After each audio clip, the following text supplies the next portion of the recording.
So look, we officially have our RV. We are not really an RV, I suppose. We officially have our travel trailer, and it is here, and it is at our house, so we can start messing around and trying to pack it up and all that kind of stuff. So we just got this today, so we bought it like 2 weeks ago, and we had to wait to actually be able to get our hands on it.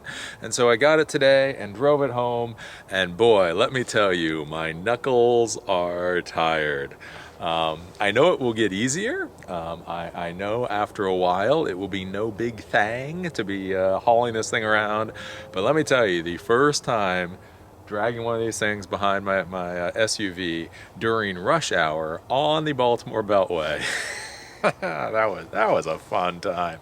It was not. Like literally halfway through the trip, I was gripping the steering wheel so tight that it just hurt my knuckles at a certain point.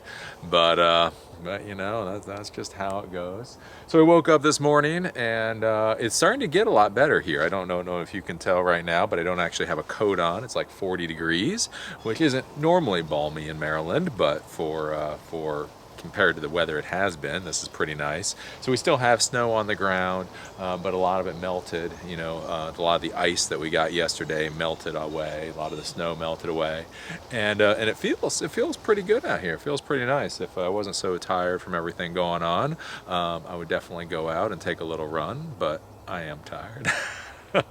Tired. And yeah, I don't really know much to say for today. What is this? This is March 3rd. So we got about 2 weeks to go. Almost 2 weeks exactly, because this is Monday.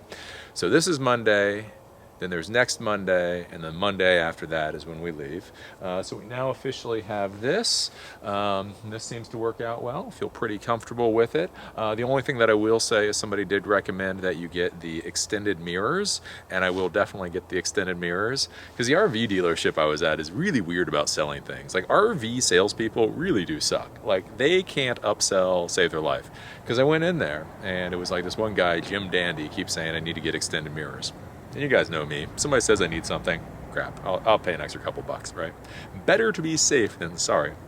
And so I go in there, and I'm like, yeah, you know, I'm really told I need these extended mirrors. And they're like, yeah, well, we really tell people that they shouldn't really buy extended mirrors until they haul a trailer at least once. I'm like, what? And so we're sitting there in their little showroom or whatever for like 2 hours waiting for the final parts of this trailer to be prepped. And I'm looking around and I don't even see them have extended mirrors. So I'm not really sure they say that you shouldn't need extended mirrors. It's more like they don't even have them to sell, which is just so odd. I mean, like I say, RV salespeople are the weirdest people in the world. They are so like anti-upsell. It's like, guys, upselling is, I am telling you guys, upselling is a good thing. I am a brand new RV person. Is there something else I need to buy? Like literally, it was to the point. Literally, it was to the point. When so we got the trailer, and they were showing us how all the stuff works, and then they're showing us how to hitch it to the vehicle and how to unhitch it from the vehicle. And then they're like, yeah, well, you're really gonna need to go out and get a block of wood. I'm like, well, what do you mean by a block of wood? And they're like, well, you know, just like a 6x6 or whatever, just a block of wood, a chunk of wood, so that when you, I don't know, when you put down this thing that's in the front, the trailer or whatever, that it has something to go into. And so I look at the guy and I'm like, well, you know, you've had us waiting here for like hours. It's 4:30. We're not going to get home till 5:30 or 6. Do you guys have a block of wood? Are you going to give us a block of wood? Do you have a block of wood to sell? Well, and they're telling me I need a block of wood. They're literally telling me I have to have a block of wood to be able to get this thing off my vehicle. And I'm like, okay, well, you know, I don't actually just have block of wood laying around. You know what I'm saying? Like, this is I've told you guys, this is my first travel trailer. I don't have blocks of wood just laying the F around. Well, I guess we can give you this one. So they give us this little 3x3 block of wood. And they're like, but that's not good enough. You're going to have to go out and get your own block of wood. And they're like, dude, or for $5 you can sell me a damn block of wood. Like, here's the upsell. Block of wood, $5. Or here's something even more brilliant. Just give me a damn block of wood, right? But it was so funny. Like, you're in there, like, with all this stuff. And then there's there's a chocks for the wheels. And so what chocks are for wheels is you put them to either side of a wheel to keep the vehicle from moving. And so and they're like, yeah, okay, you need a block of wood, and then you need to put chocks in there so it doesn't move. I'm like, great. Are you giving me chocks? No. Can I buy some chocks? No. Okay, so I'm buying this. Like I said, this thing cost us about $12,000. I'm buying this $12,000 thing, and like, you don't provide these little $5 and $10 widgets that I need, that you are literally, in fact, telling me that I need.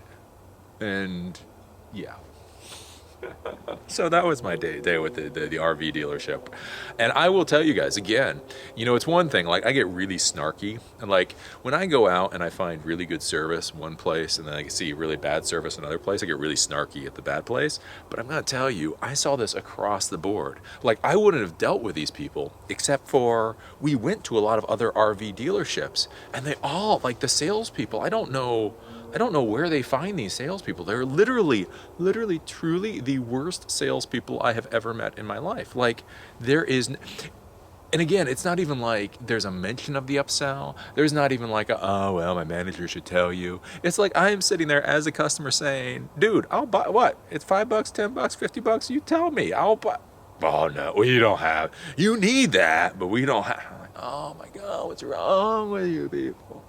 So yeah, anyways, we sat there for like 3 hours as they did all this stuff, because when you get the travel trailer, there's actually brakes. There's electric brakes in the travel trailer, so that has to be connected up to the Ford Escape. Our SUV is a Ford Escape, and so there's actually like a little brake thing that they have to put into the Ford Escape. So that's why it took so long. Is basically they had to actually open up the Ford Escape and run the cables and all that through the Ford Escape into the trailer, and away you go.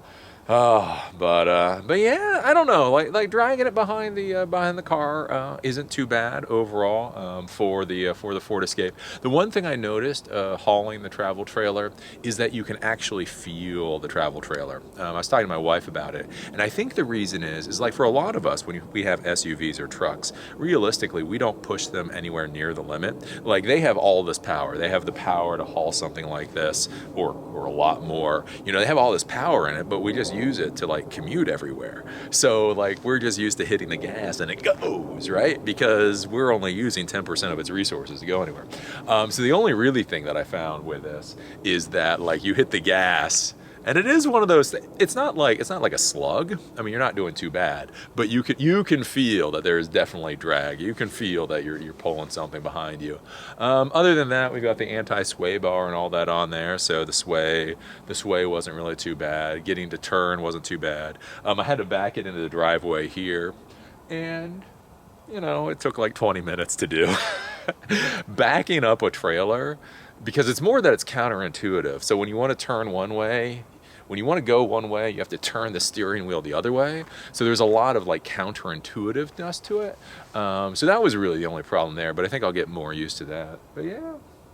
So overall, I'm excited, and overall, I think I'll feel better. Again, we take off on the 16th. I figure within 2 weeks, I'll just be kicking back, driving, be like, nah, driving a trailer is no big deal. But those first 2 weeks is going to be a bit of a nail biter, because it's a different feel for like braking. It's a different feel how the whole car or the whole now vehicle moves. It just really feels a lot different. And then for me, you guys know I'm pretty safety minded, so I always want to be careful. I'm not going over the.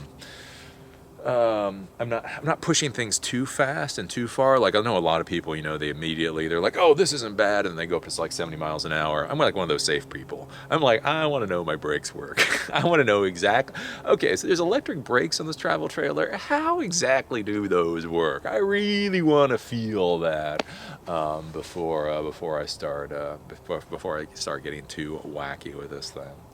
So yeah. Yeah, I don't have any good moralistic tales today because I'm tired. I say it's been long, tedious day. I had to deal with construction people today too. That was its own insanity. But yeah, I got this thing. So very excited. March 3rd, we officially have the travel trailer. I'll take you on a nice little tour of it tomorrow.